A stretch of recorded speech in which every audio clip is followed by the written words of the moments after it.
মদিনার পার্শ্ববর্তী একটি এলাকায় একজন মহিলা মৃত্যুবরণ করলে প্রতিবেশী একজন মহিলা সেই মৃত মহিলাকে গোসল দিচ্ছিলেন। গোসল দিতে দিতে প্রতিবেশী মহিলার হাত যখন ওই মৃত মহিলার উরুতে পৌঁছালো, এমন সময় ওই প্রতিবেশী মহিলার আশেপাশে থাকা 4-5 জন মহিলাকে বলল, এই তোমরা কি জানো এই যে মহিলা মারা গেছে তার সাথে কিন্তু অমুক পুরুষ লোকের অবৈধ সম্পর্ক ছিল।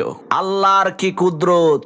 এই কথা বলার সাথে সাথে ওই প্রতিবেশী মহিলার হাত মৃত মহিলার উরুর সাথে অলৌকিকভাবে আটকে গেল। এদিকে জানাজার নির্ধারিত সময় চলে আসলো, অনেক লোকজন জড়ো হলো, কিন্তু কি আশ্চর্য বিষয়, ওই মৃত মহিলাকে গোসল দেওয়াই শেষ হচ্ছে না। তখন বাড়ির পুরুষ লোকজন পর্দার আড়াল থেকে প্রতিবেশী ওই মহিলাকে জলদি করে গোসলের কাজ সম্পূর্ণ করতে বলল। তখন ওই প্রতিবেশী মহিলা বলল, আমি তো এই লাশকে জলদি করেই ছেড়ে দিতে চাই, কিন্তু এই লাশ তো আমাকে ছাড়তে চায় না। কি আশ্চর্য বিষয়! মুহূর্তের মধ্যে সমস্ত শহরে এই অলৌকিক ঘটনার খবর ছড়িয়ে পড়ল।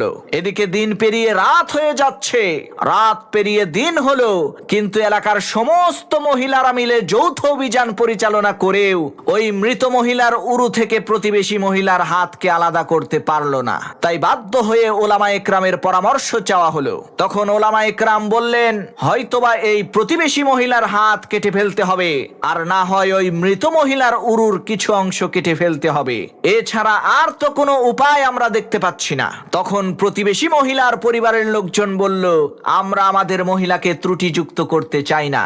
আবার এদিকে মৃত মহিলার পরিবারের লোকজনেরাও বলল, আমরাও আমাদের মহিলাকে ত্রুটিযুক্ত করে কবরে নামাতে চাই না। এখন উপায় কি? তখন সবাই মিলে পরামর্শ করে তৎকালীন আরবের সবচাইতে বড় আলেম ইমাম মালিক রাহমাতুল্লাহি আলাইহির নিকটে গেলেন এবং তার কাছে সব ঘটনা খুলে বললেন। তখন ইমাম মালিক রাহমাতুল্লাহি আলাইহি বললেন, তোমরা আমাকে ওই ঘটনাস্থলে নিয়ে চলো।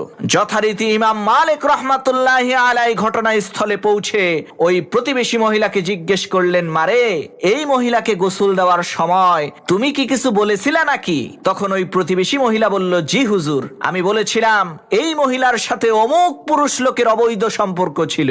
তখন ইমাম মালিক রাহমাতুল্লাহি আলাইহি বলল, মারে, তুমি যে এই মহিলার নামে এই অপবাদটা দিলে, এর সপক্ষে নিজের চোখে দেখেছে এই রকম 4 জন সাক্ষী কি তুমি আনতে পারবা?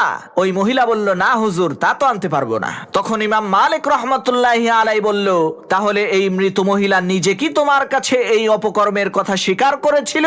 তখন ওই প্রতিবেশী মহিলা বলল, না হুজুর, তাও করেনি। তখন ইমাম মালিক রাহমাতুল্লাহি আলাইহি বললেন, তাহলে কিসের ভিত্তিতে তুমি এই মহিলাকে এত বড় অপবাদ দিলে?